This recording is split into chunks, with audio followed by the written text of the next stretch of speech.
let's get right into it as we normally do here. The Knicks last night, frustrating game. Now, you can't go nuts in the regular season in the NBA. I don't care that it's a team. I mean, the Knicks were double-digit favorites last night. I think 15-point favorites last night at home to the Pacers, and they lose again to a hated team. I mean, I can't stand the Pacers. I hated the Bulls back in the day, hated the Heat back in the day. Maybe the difference in hating the Pacers is because they were kind of on par. I know that the Knicks got the better of them back then for the most part, but still just equal footing. I mean, I guess the Heat were too. The Bulls were always at that next level, but there's just something about the Pacers that I hated them even more. And obviously, in recent years, I hate them even more than I did back then with Halliburton, the way that it's gone the last 2 years with the Pacers ousting the Knicks. And then they come in with the worst record in the Eastern Conference and still find a way to beat the Knicks. There were some individual things about the game that bothered me that I'll get to in a second here, but overall, okay, a loss, not good. At home to a crappy team, not good, but does it really matter in the big scheme of things, in the grand scheme? Does it matter? No OG Anunoby, he's their second best player. And I know they beat Boston without Anunoby over the weekend, but still, they need Anunoby. They need to get fully healthy, go make a run in the postseason. That's when it matters with this team. It's a good thing that the Knicks have built themselves up to a point where I can't go nuts after one loss in the regular season. However, there are things about the game that annoy you. Specifically, Karl-Anthony Towns. I don't know how many times I got to say it. The offensive fouls, the guy is an offensive foul machine. And not even saying him getting fouled out in the overtime, which is annoying on itself, but even before that, dude, he's got to have, A, he's got to be smarter than that. B, he's got to have better body control. He is a big, sloppy mess who cannot help himself. It is a pattern. It's happened. It's probably happened in his days in Minnesota. I don't know. I wasn't paying enough attention to it. Players from afar, specifically in the NBA, you're watching the highlights of them. And when you see the highlights, they're knocking down threes, they're dunking the ball, they're doing well in the paint, whatever it may be. And with Towns, I remember more so on the perimeter, a big that can knock down the three like that, looking smooth and doing so. It's appealing. You see the stats, you see the numbers, you see the all-star appearances, and that's what makes you want a player. And then when you get him in here on a daily basis, you see, okay, now this guy's got some issues. And for me, it's something that's been consistent in watching him since he has become a Knick. He cannot control himself with the offensive fouls. It's a freaking problem, a major problem that's not going away. But there are two options. One, sit here and critique and say they're never going to win a championship, which I've done. Two, but I mean, what good is that? We're going to come on after every Knick game and every Knick loss and every bad Towns performance and say the same thing? Even when he has a good performance for me, it's still always, yeah, but I've seen too much damage to trust him in a big spot. He may have a clean game, so to speak, lighting it up, scoring a bunch of points, knocking down some threes, a little mix inside, outside, whatever. But ultimately, I'd be worried about the next game and saying, yeah, but he might find himself in foul trouble again early on in the game, or take himself out, or get fouled out, or stupid fouls in a big spot. He has shown that that's who he is as a player. Unfortunately, that's what Karl-Anthony Towns is. So you have to live with the good, live with the bad, and just hope, and that's kind of what we're doing as Knicks fans, hope that it doesn't come back to bite you in the biggest spots in the postseason. But losing to the Pacers at home, it can't happen. I mean, that's on the coach. That's on the players. Even without Anunoby, you got to figure out a way to beat the Pacers. Pacers played harder in the game. And the Pacers didn't play perfect. I mean, they were sloppy too with the turnovers, the amount of turnovers that they had. The Knicks took advantage of that. The Pacers themselves clearly aren't healthy without Halliburton, but been better as of late than what their record says overall. They're not the worst team in the East. I mean, their record says that, but especially when they're playing the Knicks, they turn it up a little bit and play hard. That's what you saw last night. So it's unfortunate. It can't happen. Inexcusable for one of the best teams in the league to have that type of loss at home when you're 15-point favorites, but they did. And Towns, to me, a main issue, not just for the game last night. Nobody's defending. It's everybody. That loss is on everybody. Coach, players, all the above. But when Towns does again what he's done so often, it just drives me nuts. And big picture, that is an issue. The other thing that bothered me last night, and this is way less relevant, but it annoys the crap out of me. Dude, McConnell. That guy is such a freaking pest. And the Knicks can't stop him. He gets going. He gets on those 3 buckets in a row, attacking the rim, penetrating. God, it's infuriating. One of the primary reasons I hate the Pacers. Not just McConnell, not just Halliburton, but McConnell as well. And you think maybe the Knicks got their version of that with Alvarado, and we'll see how it plays out in the postseason. And Alvarado's a nice player, but I think there's been a bit of an inflation here on what Alvarado was going to mean to the Knicks. He's not the final piece to a championship puzzle. He's a nice piece, a piece that I think can help them with some toughness, defensively, attitude, maybe the things that they lost when they moved DiVincenzo to Towns. We talked about this. Maybe those things can, Alvarado can make up for that. But I think there's an inflation of what Alvarado is because of where he comes from.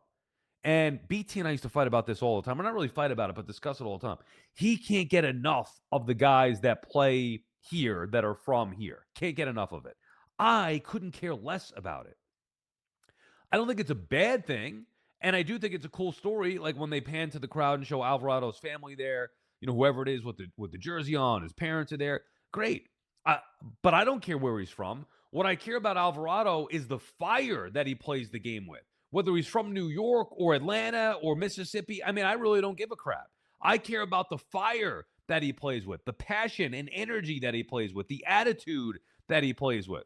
I care if he can't hit shots. Like, those are things that matter to me, not where he's from. Is it a nice story? Sure. Does it matter? No, it does not matter ultimately. And I think because he's from New York, there's this inflation on what he is as a player and what he could do for the team. So, there's a lot there from last night's game. Ultimately, while there are frustrating things about it, while it is inexcusable, big picture doesn't mean anything, other than just a regular season loss, which doesn't matter for the Knicks. The seeding is going to be what it is. They're going to be a playoff team, and then we're going to evaluate them from there. So you could say that basically after every game, but you are looking for things in these games to see reasons to believe in them come postseason. Nothing about last night was extraordinary.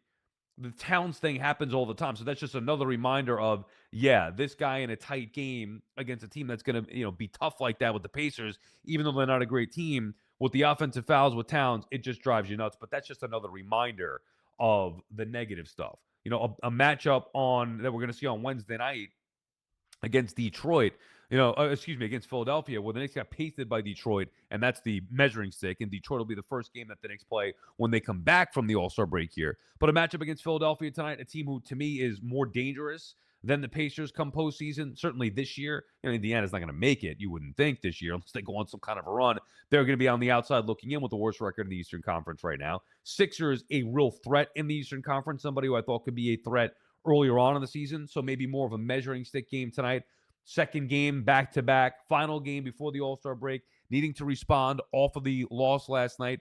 We'll see what the Knicks could do in Philadelphia tonight and maybe get back on track. And after that game, actually, we'll go live here. Why not go live, Badabooms, tonight? We'll go watch the game, go live, react to it, and recap. Not the first half, because the Knicks have played a bunch. It is way more than halfway home. They played 54 games already. So it's way more than halfway home. But just going into the All-Star break, it'll be over a week since we see the Knicks after the game Wednesday night in Philly, before they return home and then take on Detroit. So frustrating night, especially that they had a chance to come back and win it. Towns gets fouled at the end, hits the two clutch free throws, and then they end up losing it in overtime anyway. So frustrating night, not a big deal, not going to go nuts. All right, you have anything Badabooms there? One thing I did want to ask you before we move on to the baseball, I want to get to that in a second.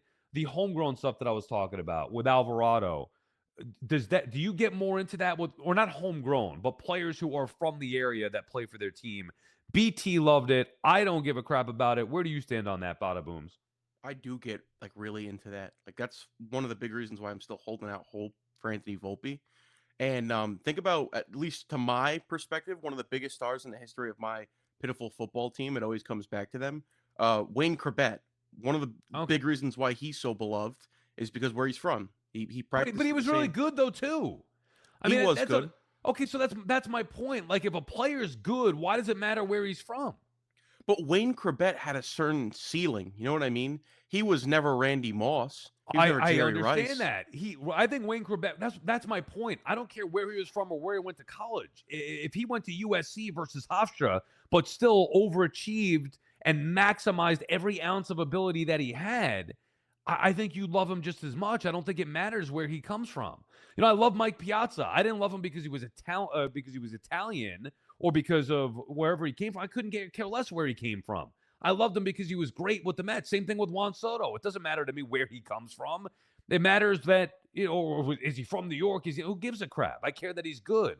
You care where Aaron Judge is born? You care that he's not from New York? No, you love Aaron Judge because he's great. No, but it makes you love a player more. Like I really have no reason to have any emotional connection to Mike Piazza, but I do because he's Italian. I felt like I had to go back and watch this, and I played catcher too. That's probably another reason why. But I feel like I have a connection to Mike Piazza, and I'm not even a Met fan. So for some players it does. It builds a bond with some people, and Juan Soto's Dominican, right? Yeah. So for people who be very interested in the World Baseball Classic, they have Yeah. a connection to Juan Soto. Maybe they grew up in the same city as his family. I think I do, right. I think a lot of people get into that. I understand what you're saying. Me personally, I just never gave a crap. I never cared where Ewing was from or Starks was from. I love those guys because the way they played for the team that I was rooting for.